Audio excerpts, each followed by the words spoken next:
Hello and welcome to another edition of your favourite podcast, Insane in the Membrane. Insane in the Membrane. Hello everybody, it's your old pal Wilson, back once again with another episode. I love doing these. This is our 187th episode. Can you believe that?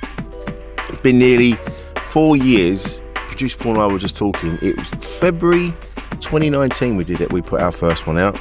So coming up to 4 years already. How about that? And it's a load of episodes. If you've joined us recently, there's a load of episodes for you to get involved in our archives. And the way you access those is to go to patreon.com/membrane podcast and become a Patreon. All you need to do is just bung us a couple of quid and just help us keep the lights on. That's it. Because it costs money to keep things going. We've got a studio to run. There's travel. I have to come into the studio, and there's everything that we get through the podcast goes back into producing the podcast. So we're not driving around in Ferraris. So you know we just ploughing all the money back into it. So any money you give us supports the podcast. So if you could do that for us, that would be fantastic. Thank you very much. I hate to ask, but sometimes you gotta, you know. So anyway, on with the show. This week I'm joined by broadcaster Jonathan Pearce. Now, I first became aware of Jonathan Pearce years and years ago. Watching, I can't remember what we were watching, what game we were watching. But it was one. I think it was one where he suddenly became. Everyone was like, "Who is this guy?" Because his exuberance and his passion for the game was just next level. We mentioned it in this episode actually, where before that, sports commentators were very kind of that sort of clipped vowels, BBC. Whereas this guy was like one of us, screaming and shouting and jumping up and down. And I just remember that so vividly. And so the opportunity came up to have a chat with him. Now, people that listen to the podcast, I know I've already said, I don't, as you know, I don't follow football. But as I say in the episode as well, it's in you, it's around. You can't ignore it. It's always, even if you're not into football, you do kind of keep an eye on it. You're just aware of what's happening. It's such a big part of what we do, of what part of our universe, that you can't ignore it. And I grew up watching football, playing football. I play comedians football every now and again on a Tuesday with some of the other comics, which is always great fun. But it's one of those things. It's just always in you. It's always there. And so to get Jonathan on to have a chat was just superb. I admire him as a broadcaster. You see, that's why I wanted to have a chat with him. There's people like him, Danny Baker. We talk about Danny Baker in the episode. A great broadcaster. I'm fascinated by these people, and I wanted to have a chat, and so we did, and here we are. So coming up in a minute is Jonathan Pearce. A podcast from producer Paul.co.uk. Insane in the Membrane. There's no big introduction. We just get chatting, and that's it. And that's what we do. So, hey, how's your prep going for Qatar? Are you all ready to go?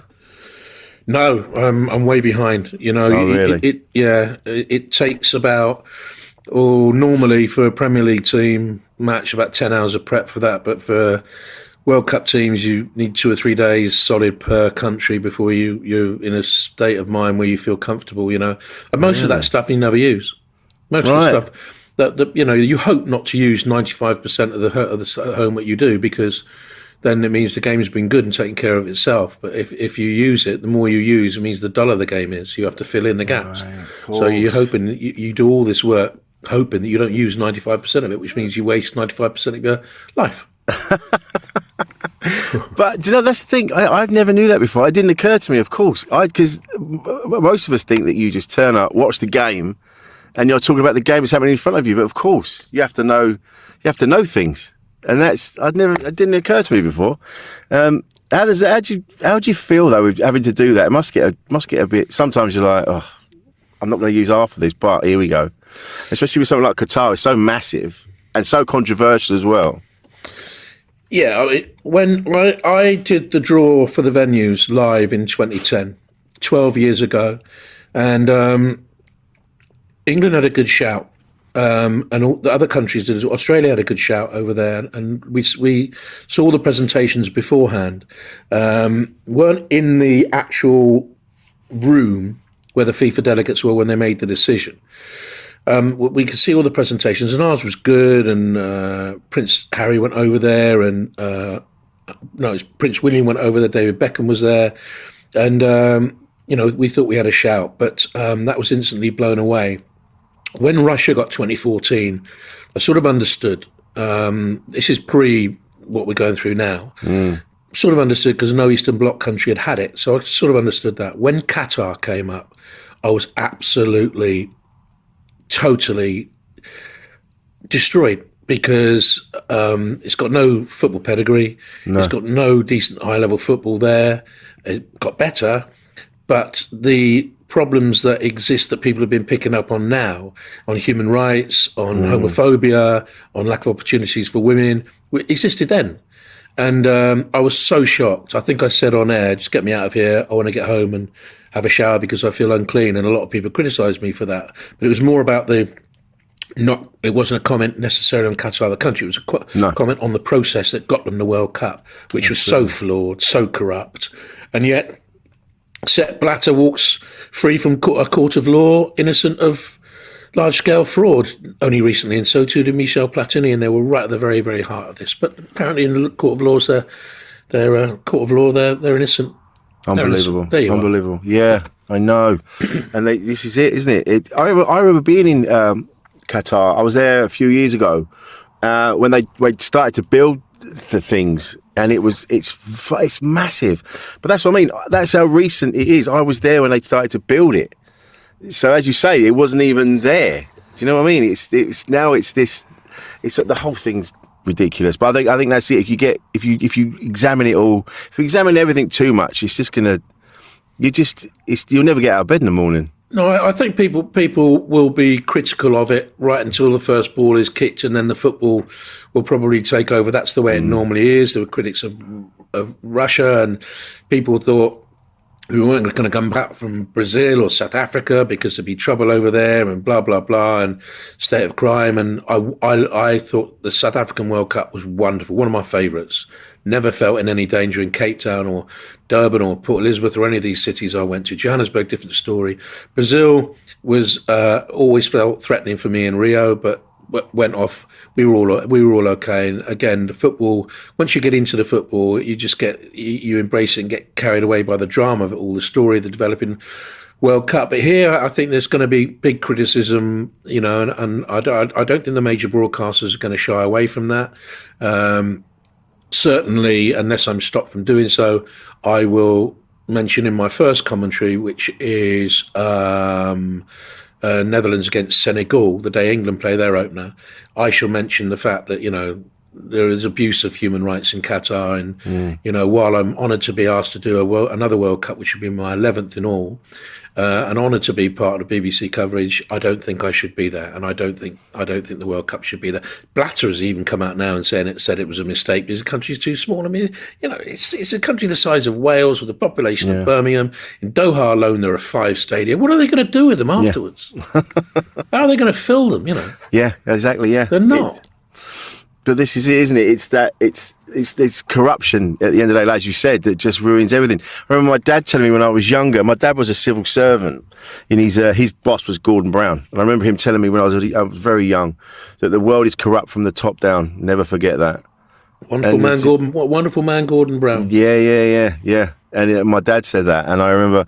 I mean, it ruined my birthday. But when did football first become a part of your life? Have it just always been around you? You just don't remember when it started. It's just always been there. I lived in Cornwall originally. I was born in Plymouth, and my dad never forgave my mum really because he was Cornish through and through. But it was the nearest hospital with a prenatal unit, and I was 6 weeks premature. 6 weeks premature, and I think I was 13 pounds when I was born. Imagine Bloody that. Hell. I know. She wouldn't have lived, would she, if she'd gone full time? Yeah. Anyway, so Yeah, and I was yellow and jaundiced, and they had to give me a blood transfusion. And Vicar came in and read the old last rites and everything. Bloody hell. Yeah. So the world was nearly spared me. Anyway, and but from then, all I wanted to do was be involved in football. My granddad, Tom, was trainer, as they called it in those days, but we would call him manager of Wycombe Wanderers between the two world wars. And Long Tom, I loved him. He told me about football. He used to go up to Arsenal. He used to take my mum up to Arsenal.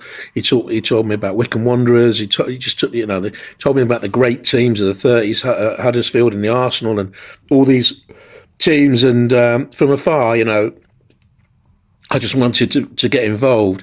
And our nearest football teams were Plymouth and Torquay and Exeter. And no, not interested. I didn't know because they were Devonian teams. So the team I wanted to play for was Bristol City, and that was my dream, And I got a little bit close in that I trained with them when I was a kid, and not for very long. And I broke a leg. That was the end of that one. But I'm pretty sure it was 72, December 72. It's been pointed out it might have been 73, but anyway. The manager of Bristol City, Alan Dix, was really visionary, and a man working with him called Tony Collins, who later on went to work for Don Revie at Leeds and Sir Alex, brilliant football man. And my dad was involved in education at the time. Right. Had a love of football, and he, as part of his education, what he was working on youth opportunity schemes, and one of them was a cable television network that he'd established, and he had kids working on it from inner city areas. So he was all around video and camera work and everything like that, apart from his job in electrical engineering, teaching it. And then he and Alan Dix, who lived across the road, got together with Tony Collins. They said, let's video the games. First club in Europe to do it. No. Yeah, we were the first one. And it was a little old reel-to-reel. The reels lasted 22 minutes. You had to change it, or 25 minutes, I think it was. You had to change them each half. So sometimes we missed a goal. And that's what we did. We videoed them, and then we edited it down on a Sunday morning. Dad did that. I would talk the football side through to him. And we do set pieces and this and that, and then the players will be shown it on the Monday, and it was grainy black and white. Some of them still exist to this day, that footage, and I was scrambling up on gantries when I was 12, 13 years of age. Oh wow! And even when I broke my leg, I was climbing up really sort of perilous long ladders with a leg in full plaster. Imagine that these days. Goodness me. They'd all get put in prison. Health and safety. But how did you feel when you broke your leg and then that was it? Well, I don't think I was ever going to be good enough. I had no pace. I could pass the ball decently, and I tackled like fury. I wouldn't have lasted under the game's new laws in 10 minutes. I played at a junior level from then on. Played at university and so on, and played at sort of county level. I guess you would say as it is now, and I loved it. And but then Bristol City got me my first job, really. Alan Dix, as I say.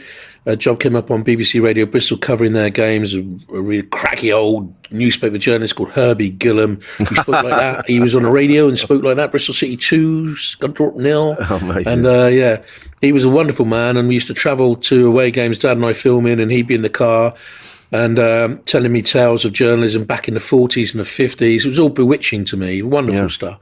And he retired, and they needed someone to take over from him. And so Alan Dix put me up for it. And so I had to go to an audition at BBC Radio Bristol. And the head of sport was a man called David Solomon, a hard newspaper man, hard man to please. Oh, really? And they'd hinted that I'd have to do commentary on video of games. They suddenly throw a video in at me and say, commentate on that, and we'll see how you get on. Oh, wow. But of course, the video was my dad's video that he and I had shot. So the night before I go for the audition, my dad said, oh, by the way, these are the games they're going to show you tomorrow. So, of course, up come the games in this studio in Radio Bristol, and I sailed through because I knew exactly what it was going to be. So, yeah, and got the job, and then it just went on from there, really. And that meant that, I had to stop playing anyway. I did my knee quite badly, and And then Radio Bristol was every Saturday, home and away, for the pricey sum of £15 a game, no expenses. So up to Hartlepool and back, no expenses. You don't get a lot at 15 quid. Bloody hell. No. Do you know, that's the difference. I remember when I was a teenager, so my mum's side of the family, my youngest son, my best friend Tom, they're all Chelsea, so Chelsea's always been in my life. And then when I was a teenager, all of my friends were Arsenal fans, so we used to go to Highbury. But you'd get a phone call like, we're going Highbury tonight on a Wednesday or whenever it was, and you just go, yeah, brilliant, and we'd all turn up. It was like £4. Yeah. And that was in the sort of mid to late 80s. It's changed so much. It is. I'm Bristol City through and through, and people say, oh, you're an Arsenal fan, or you're a West Ham fan, or you're Palace or Brighton. Go and see Brighton a lot because it's around the corner from where we live, and my boys go, and I've got friends that go, so I go as often as I can. But Bristol City through and through. But in those days of the early 60s, first game was 1968 against Derby. I've still got the match programme. I still remember the Bristol City lineup to this day. And if Rovers were at home, Bristol City were away, then we would go and see the Rovers. I went to see Bristol Rovers play in the League Cup against Manchester United with Charlton Best Law playing for Manchester United, a strong team. It was wonderful to see them. And you did that. And I never supported the Rovers, but I would go and see them. And that's what you did in those days. And no one thought better about it. Now, if you put up an opinion about one team and it doesn't agree with someone on social media, they absolutely destroy you. I mean, it's just crazy the way it's gone now. Absolutely crazy, Yeah, exactly. It should be for the love of the game rather than this. I was in. So I bumped into somebody in Brighton the other day, and he was a complete stranger. He just started talking to me about football, and he said to me, so what's your team? And I went, well, I said, I've not watched it for a long time. I said, I dip in and out, now and again, but my team would be Palace because that's where I'm from. And then he starts telling me all of it, and he's like, I'm Palace, I'm this, I'm that, but he's like, but you can't say that around here, We're in the middle of Brighton. And we got talking, we're like, why is that rivalry there between Brighton and Palace? Is it because it's the nearest, or? No, it came from a situation with the rival managers, Terry Venables and Alan Muller at the time, and a cup tie at Stamford Bridge, and decisions didn't go Brighton's way, I think it was at the time, and Mullery's walking down the touchline afterwards, and I can't remember the exact story, but there were catcalls from the fans, and the legend goes, he pulled out a handful of pennies and he threw them up in the air, or, whatever it was, 5 pence pieces, and said, I wouldn't give you that for your club. And that's what started the rivalry off, allegedly, these days. But my father-in-law's a Palace fan. He doesn't see it. My eldest son is rampant Brighton, and he won't go to a game at Selhurst Park because he doesn't want to give Crystal Palace any money. So he's fervently Brighton's way. Another son would go and see both of them. Sees Brighton more than he does Palace, but he'd be quite happy to go and see both of them. And I when I was growing up, when we lived down in Cornwall, my dad somehow or another, I don't know how, had befriended Reevy. We used to go up to Leeds from Wadebridge in Cornwall and watch Leeds, and then and so I was Leeds and Bristol City, and then they drew each other in the FA Cup in 1973-4. Leeds had gone unbeaten, Don Reevy's side. We drew 1-1 at Ashton Gate. It was wonderful. It was BBC cameras were there. We were squeezed tight on the end of the gantry. Bristol City scored. I stepped off the edge of the gantry into thin air, and a BBC cameraman pulled me back on. Saved my life. Wow! And then we went up in the replay, and I knew then. I was Bristol City through and through by then, and while I still had a soft touch, Eddie Gray's one of my great heroes of all time. But we went to the replay. It was on a midweek during the miners' strike, so there was no floodlights, so it had to be played in the midweek. It's the cup tie that everyone forgot. Leeds were unbeaten 32, 33 games into that season, and Bristol City went up there and won 1-0. Donny Gillies got the goal. And it was no way back for me from then on. No, that was and I grew up with a lot of those players knew me since I was a little boy. And my great hero in life is a man called Jerry Gow, who's no longer with us. He was a feisty Scottish midfield player, went to Man City. If you watch the Ricky Villa goal in the cup final replay, the first one he beats is Jerry. Jerry looks as if he's going to close down on Ricky Villa, and then no chance, on he goes. Anyway, so after the game at Leeds, he'd put Brendan on the seat of his pants in the first 5 minutes. He'd He'd put Giles on the seat of his pants in the first 5 minutes, and we'd already knew the draw, which was Liverpool at home in round 6. We knew that beforehand. And about 2 minutes before the end of the game, Ernie Hunt, who people might remember for the sort of Willie Carr donkey kick, and then Ernie Hunt volleyed in for one of the goals of the season one year. Ernie had finished his career at Bristol City. About 5 minutes before the end of that cup tie replay, he ducks into a challenge. Lorimer raises his foot, catches Ernie in the face. Ernie turns to the referee, toothless, got no teeth left in his head. Lorimer's kicked him out of his head. God. Lorimer gets yellow carded. But seconds are wasted down the drain. Bristol City win 1-0. I then go down into the dressing room afterwards, and I sat between Ernie and Jerry, my great hero, Jerry Gow. And I was sat there, and Ernie's talking away with a full set of teeth. And I've looked at him. I couldn't take my eyes off his teeth. So he's gone, "What's the matter, son?" I went, Peter Lorimer kicked the teeth out of your head. And he went, "Oh, no, that's easily done, son." And he just pulled out this set of dentures. It was the first time I knew that footballers cheated. The first time. And then before I got down there, Shankly had gone into the Bristol City dressing room to congratulate them and congratulate Jerry Gow and all the Scots boys. Anyway, so I then sat down with them, as I say, and he disappeared, Shankly, by the time I got there. But Alan Dick says to me, "Shanks is outside, go and talk to him." And I had my Bristol City gear on, a tie and all this sort of stuff, and a jacket. So I've gone out there and I introduced myself very politely. And I said, "Jonathan Pearce, I'm connected with Bristol City." You know, "Hey, great son. Yeah, you're brilliant today, son." I said, "Who impressed you, Mr. Shankly?" "Hey, Gow, the boy Gow, fantastic." Sat Brenda down on the seat of his pants in the first 5 minutes. Sat Giles down 2 minutes later. The long Tom up front, Tom Ritchie, great player. The boy at the back there, and he just went through all the Scottish players in the team. Sweeney and Gillies got the goal. Went through all the Scottish players. Said how brilliant they were. So I then said to him, I'm carried away here. I'm in dreamland talking to Shankly. And then I said to him, "What chance we got against your team in round 6, Mr. Shankly?" "Aye, son, you've nae bloody chance." So I've gone back in, and they said, "What did he say?" And I went, "Oh, Jerry loves you, Tommy loves you, Sweeney loves you, Gillies, he loves you, loves all the Scottish boys." And they were, "Oh, pleased as punch." "What else did he say, JP?" I asked him, "Boys, what chance we got in the next round?" And he said, "We've nae bloody chance." Whereupon I'm pelted with football boots and old shin guards and everything. So, but then by that stage, as I said, the Leeds thing had gone, and I was Bristol City through and through. Yeah. But do you not feel that things have changed so much now in football that those characters, they don't really exist, or they're very few and far between now? Whereas there was always somebody that was, do you know what I mean? Like there was a loose cannon, and yeah, there was a Charlie George, there was a Peter Osgood, there was a Chopper Harris, and there was a Frank Worthington all the way through. But they're still there, but not as many. Don't forget, they cannot have a free life. No. They cannot have an open free life, because wherever they go, there is someone with a camera. Now, I know certain players have been up to no good and they get caught out. And there's been atrocious things have happened, and court cases are ongoing now. And the fullness of the law will be told in those cases, you hope. But most of the footballers, especially the ones that I know, are genuine souls. They love the game of football, but they can't go out because everywhere they go, someone will be looking for it. And so that's a different lifestyle. The other thing is they live in a bubble anyway. Because those characters you're talking of yesteryear, yes, they had good wages.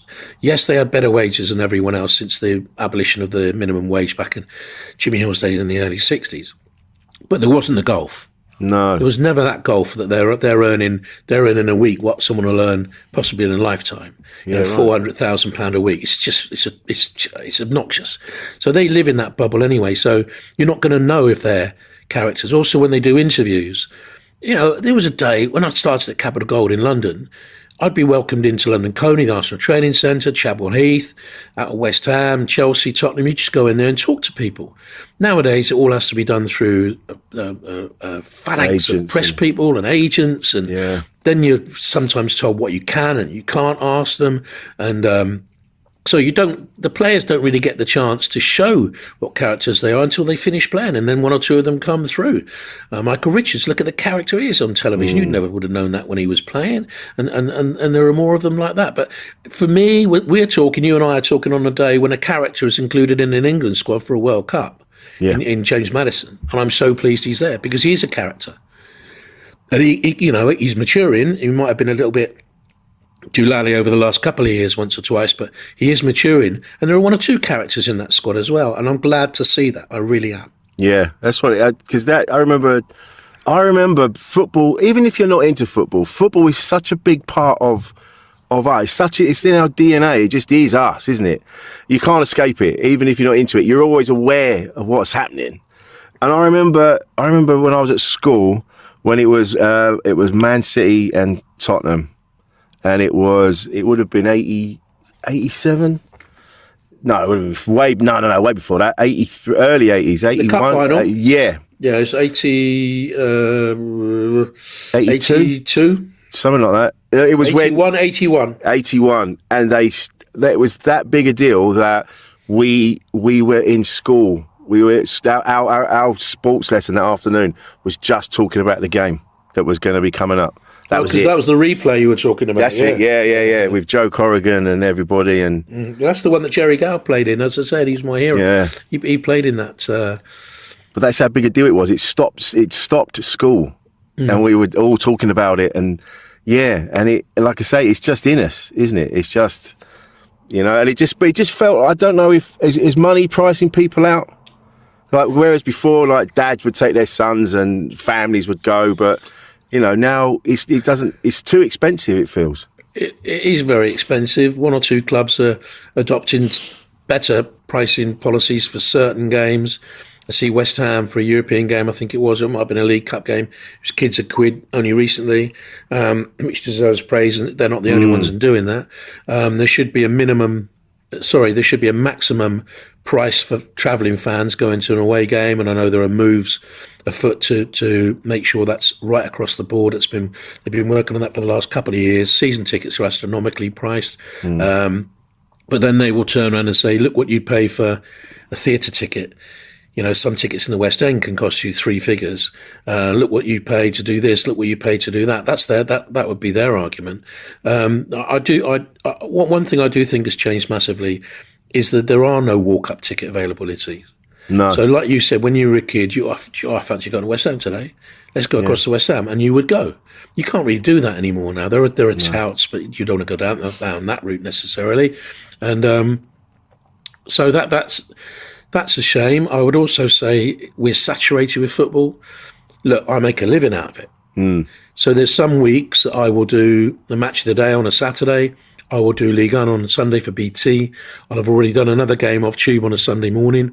It might be a FA Cup tie like I did this week, Wrexham against Oldham, or it might be a WSL game. And then if it's a European game, I'll do a Champions League game on a Tuesday and a Wednesday, a Europa League or a conference game on a Thursday. I might do a radio game on a Monday or a Friday, and then I'm back into the weekend, and so it goes. And that's just me. There's games everywhere. Yeah. Everywhere. And not you can get games, games from all different countries. You can stream anything you want, from the games in America to Portugal all the way across to the Far East. And for me, I don't know. It's that awe, that wonderment that we had when the FA Cup final was the only game live on television. That wonderment has gone a little bit, I think. Yeah, well, like you say, I think that's the same with everything. Everything is so readily available now. As you say, it takes away the magic of it.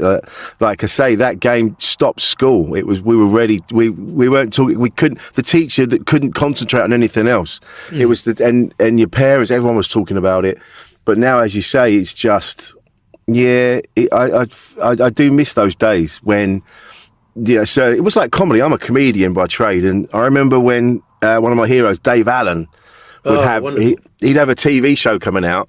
And everybody would be talking about it. Everybody was like, "No, we're not going out tonight because Dave Allen's on." My old man loved Dave Allen, right? I loved Dave Allen. I was allowed to stay up late and watch Dave Allen. Yes, we had very close friends who were. My family wasn't. My mum is more. My dad wasn't religious at all. Right. But they were. They were very close friends. And when they used to come down and stay, they lived up in Yorkshire. And a Saturday night, Dave Allen came on. No, we couldn't watch it. No, I'm not really? allowed to watch it because he was seen as being irreverent and, Oh, man. I know. I mean, what a wonderful... It's just unbelievable. I love, they were the days of... I love stand-up now. One of my closest friends is Terry Alderton. Yeah. We did a podcast together, JP and T, the Football Friendly. So I love all stand-ups. I think you're so brilliant. I think to get up there into the void, which it is into a void, and not know what's coming next, utter rapture coming back at you like a wave of joy, or just tumbleweed, and you don't know, do you? You don't know. The tumbleweed. Oh my God, I had tumbleweed last night. Did you? Because I was doing a gig, and there were people from everywhere, from all corners of the world, and they were sat, and they didn't tell me that at the beginning. I was aware some people were from elsewhere. And I got into it, and I was doing a bit, and then it didn't get anything. And I'm like, man. And I said, look, I've been doing this nearly 20 years. I know that bit works. So I don't understand. If you're not laughing, I've got to be honest, I think it's you. And then after it was in the interval, they went, no, we're all enjoying it. English is our second language. So it takes us a while. And I went, I see. All right, but the tumbleweed's painful. Yeah, we used to do. I'm a member of the Football Writers Association. I'm so proud to be a member of it, and have been for many, many years now. So we have 2 big dinners a year. The tribute night, where someone who's packed in the game 10 years ago, they pay tribute to that. And then there's the Footballer of the Year dinner in May, the end of the season. And for that, they used to have a stand-up. And it was notorious as being one of the hardest gigs you could do as a stand-up. Everyone's sitting down. Everyone's nattering about something else. And it's like, you make me laugh. I'm not going to laugh unless you make me laugh. And it was so hard, and they abandoned it, quite understandably. But people used to say, that the comedians used to talk to me afterwards and say, wow, that's a hard one. That's a hard one. And God, for me, see, I can't see.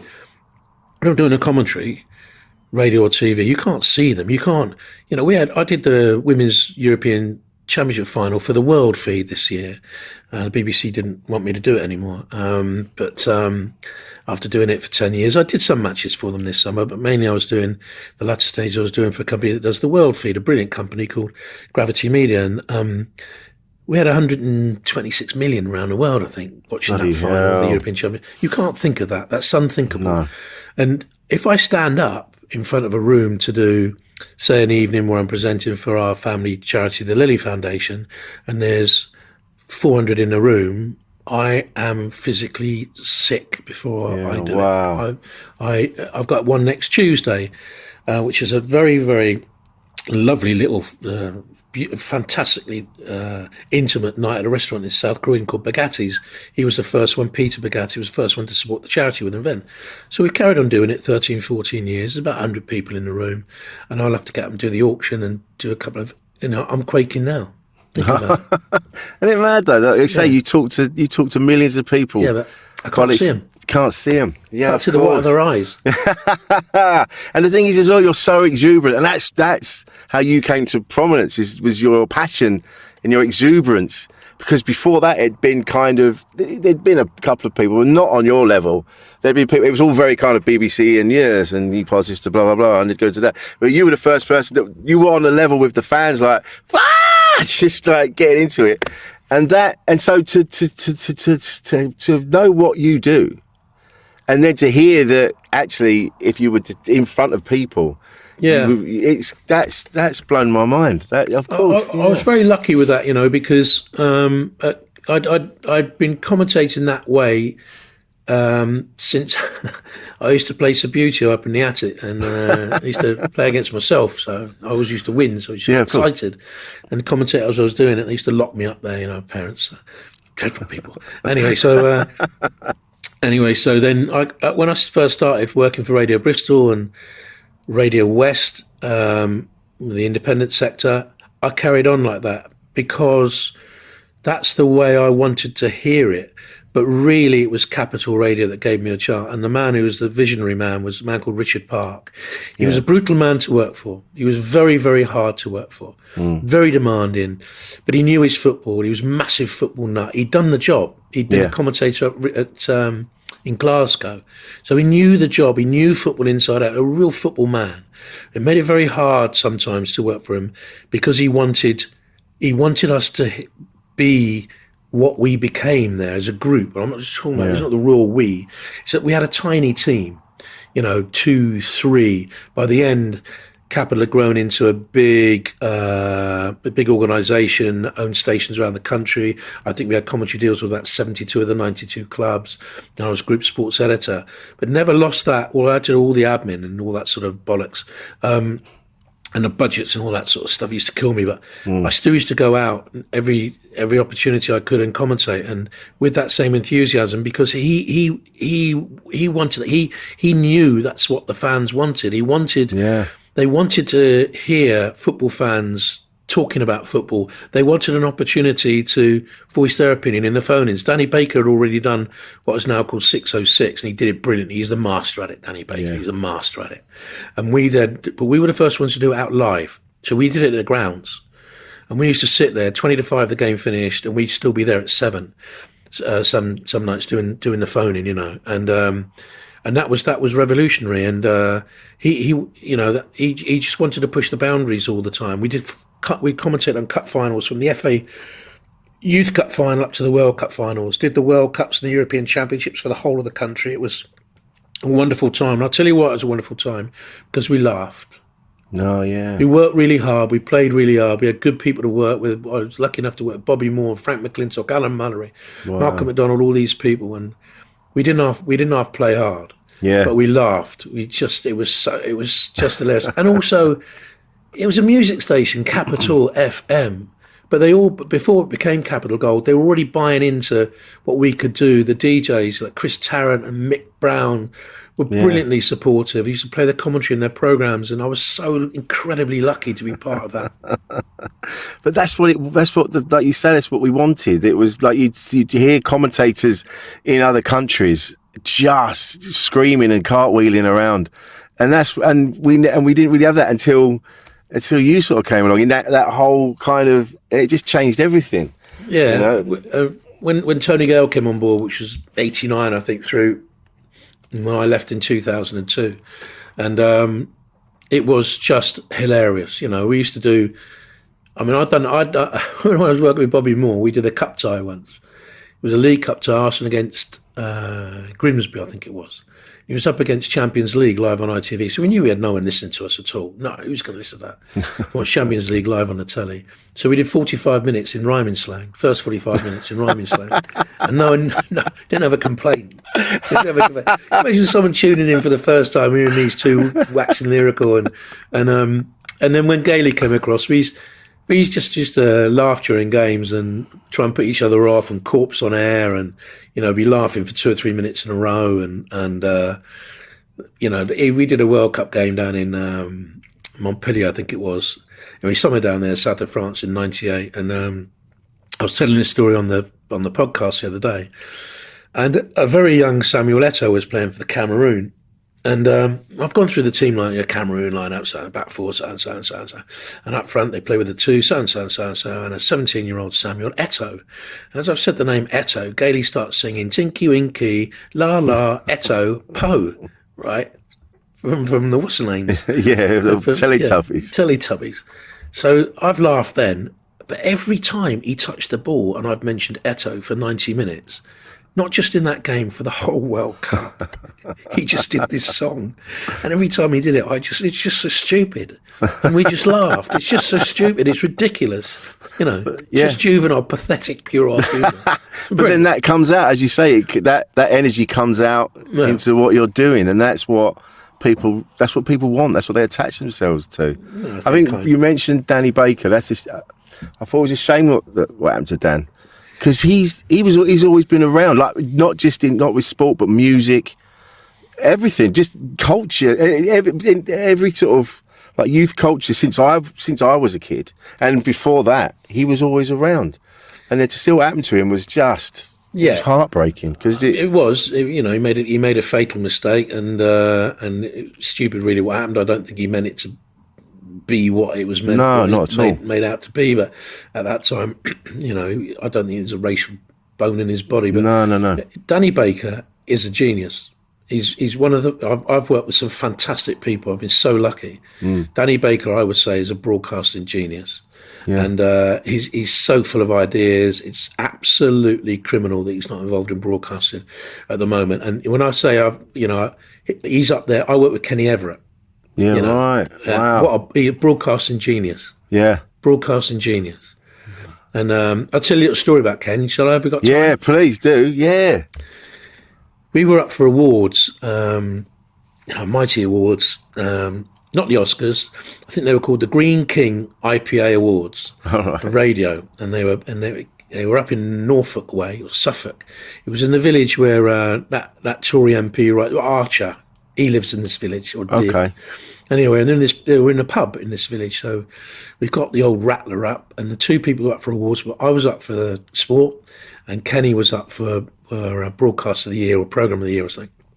So we went up there with a senior executive at Capital who went on to become involved with Millionaire, the Tarrant Millionaire program. Yeah. And my producer as well, a man called Pete Simmons, who was a brilliant man. Anyway, so the four of us trundle up on this Rattler to this little pub, and we've had a few on the train on the way up. And we get there, and it's a U-shaped pub, and the adjudicators are sitting at one end, and then all the candidates are around this, and we were right at the bottom of the U. Kenny sat on my right hand side, and it comes to the sport, and they're going, candidates for Sports Award of the Year are so Capital Gold, Radio Norfolk for the deaf, so and Kenny's gone, what? Loud voice, what? Radio Norfolk for the deaf, for the radio, for the deaf. Anyway, he's gone into best possible taste mode, right? The character. He's disappeared under the table, kicking his legs up in the air, saying all the best possible, cackling with laughter. I'm trying to cover up for him, and they win. This thing wins. So all credit to them. Brilliant. I expect they were brilliant, fantastic. All due power to them. And Kenny's just he can't stop laughing. And then 5 minutes later, he gets the award for his program. He has to go up. Right. Eat humble pie with these adjudicators, and then sit down again. Come full time at the thing. Full time whistle blows on the thing, and this David, the executive, says, "Right, let's get out. We got to get him out quick as possible." So we get back to the Rattler. As we get there, he's gone. We've got to get some booze for Ken. So have on the journey on the way back. So he's in a right, but he's in a mood for a jolly up here. So I go into this little, very old fashioned, like 1950s train station buffet thing, and I said, "Have you got any alcohol?" And they said the only thing they've got is miniatures. They showed me the fridge with the miniatures in. I've gone, I'll have it. I'll have that. Yeah, I'll have that. So they give me 2 shopping bags. So I've gone back on with all these miniatures, wherever they were, right? Brandy, gin, vodka, whatever, whiskey. So we've sat there, and I've sat there with Kenny Everett on this 2.5 hour Rattler journey. There were 4 of us on the train, and we got absolutely blind drunk. And Kenny Everett was just telling us stories. Oh. Imagine, I'll have that for the rest of my life. Kenny Everett telling stories. Fantastic. What a beautiful moment. Yeah. What a beautiful thing. I remember being in the green room with Ted Robbins a little while ago, and he talks to you like you've known him forever. He's that old school kind of, lovey. He's Wilson, darling, and he chats away. But he started talking about Bob Monkhouse and Les Dawson and all the greats that he's worked with, and it was fascinating. I didn't even want to do the gig. I just wanted to just sit there and listen to him. So I understand what you mean when you were sat with one of the great legends of all time, Kenny Everett, and he's just chatting away telling you stories.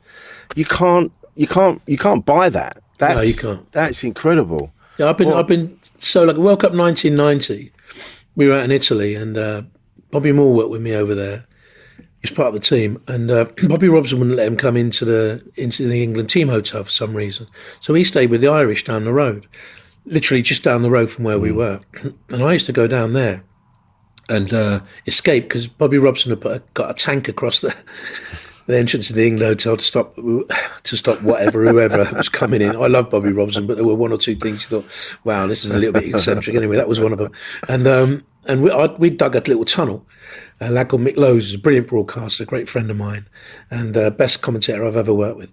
Yeah, we dug a tunnel, him and me, to get out so we could go down to this nearby village called Puglia. And the players used to use the tunnel. When we got back in at night, they used to use the tunnel and go out themselves. Got to the semi-final, beaten on penalties. None of this modern draconian lifestyle. Anyway, So I went down one night. We had a little Fiat outside, parked outside by the tank, and what an incongruous sight! Massive, great tank and a little Fiat Uno. And I drove it down the road to the Irish team hotel, and went into the bar. Players are in the bar, like the Wild West, and I sat between Jack Charlton and Bobby Moore, England's 1960s World Cup centre-back partnership, and I just sat there. And Jack had a assistant called Maurice Setters, and God bless his soul, and all three of them are gone now, of course. And Jack would just say, "Maurice, go and get some more drinks." Maurice would just, and I was just assumed, right, Maurice had come back with a couple of pints, one for Bob and one for Big Jack, and now he'd come back with three. And I sat there and they would just be talking about 66 and 70. Oh my God! And I never said a word. I just wow, it's like Christmas and all my birthdays rolled into one. I've been incredibly lucky to have gone through the years. I've had the best of it, because the ones coming through now will never ever ever experience that. No. That's the thing. When you start off in these things, like with what I do, the place I've ended up, the people I've ended up talking to, I never in a million years thought that I would ever end up speaking to these people, you included. If someone had said to me way back when, "Are you going to end up having a chat with him?" I would have been, "What are you talking about?" That's all from comedy. This is what this has come from. And I want to say it's been an absolute joy to have you on. A real pleasure to speak to you. Thank you very much. It is just, you do meet people through people, don't you? Through my friendship with Terry Alderton, right? And we go back years and years. And we're doing this podcast, JP&T, the Football Friendly, together. But through him, I worked with Keith Allen years and years ago on a spoof documentary that he did called The Crying Game, but we'd lost touch. But then through Terry, I met Keith again. So I've had a couple of nights with Keith Allen and Terry Alderton. That is seriously strange, I'm telling you. That's an experience to have the both of them there. That must have been something else, honestly. Was I the sane one there, or were they the sane ones and I wasn't? I'm not too sure. You probably all got caught up in each other's energy. So wait, do you fly out to Qatar, or are you doing it? No, I fly out to Qatar next Thursday, and we're based in Doha, and my first game is Senegal against the Dutch, and then it's virtually game. I'll give you a little. So I do Senegal Netherlands on the 21st. Then the next day it's France Australia. Then I got a day off. Then the next day it's Portugal Ghana, and then the next day it's Qatar Senegal, and then the next day it's Argentina Mexico, and it goes like that. This is close. You're not having to travel. But imagine that schedule in Brazil in 2014 when you got three flights a day. You're getting in at 3 o'clock in the morning, getting up at 5 to do another 3 flights before you do a commentary that night. That was a hard one. Christ almighty. Yeah. But looking back now, you go, I'm glad I did it. Yeah, this is my 11th women's and men's, so probably be the last, so I'm going to enjoy it while I'm there. I don't think I should be there, by the way. Still don't think I should be there. Don't think it should be there at all, but while I'm there, I'll enjoy the people around me, I expect, and that's all that matters. I think that's it, isn't it? It's now, there's not, you can't change it. The fans, we can't change it. It's on another, it's people on another level that have created this. So all you can do is, all I will say, if it kicks off, if something badly goes wrong over there, those who made that decision 12 years on should still be held accountable for it. Absolutely. And there should be action taken. 12 years on, there's still no excuse. No, that's right. Absolutely. Thank you so much, Jonathan, for coming on. Pleasure. It's been an absolute joy. Thank you. Thank you very, very much for having me on. Don't forget JP&T, the Football Friendly. I've got to give that a mention. Yes, do. And I expect you pay what we pay. Yeah. Which is absolutely nothing. A lot of love. You must come on. I'd love to. Yes, please. That'd be great. That'd be a short episode. I love you. I love you too. It'd be great to have a chat with you. That'd be fantastic.